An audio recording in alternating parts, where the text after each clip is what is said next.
So I want to bring another example of Gemini attention to detail through now what is considered a controversial scene in this movie. It's been discussed and addressed a lot in many of Ryan's interviews, but there's a moment where Oscar's filling gas in his car and he sees a pit bull get run over by a car, with the driver speeding away without any hesitation to stop and see what he's done to the poor dog. Some have argued that it comes out of nowhere, but once you hear Coogler's explanation, it adds more layers to the story. The inspiration came from a few things. Oscar was always talking about getting a house, and one of the reasons he wanted to get a house is because he'd have a backyard for the first time and he'd own a dog. They were in apartments and he'd always wanted a dog.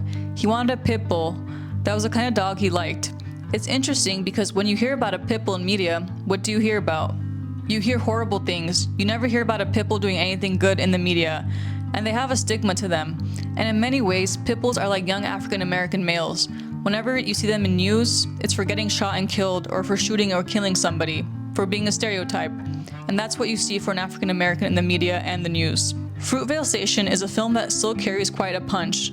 Although the climax centers around Grant's death, the emotional core comes from everything that happens before that fateful moment. Grant is depicted as a conflicted man who wanted to better himself for his mother, wife, and daughter, and unfortunately he never got the chance.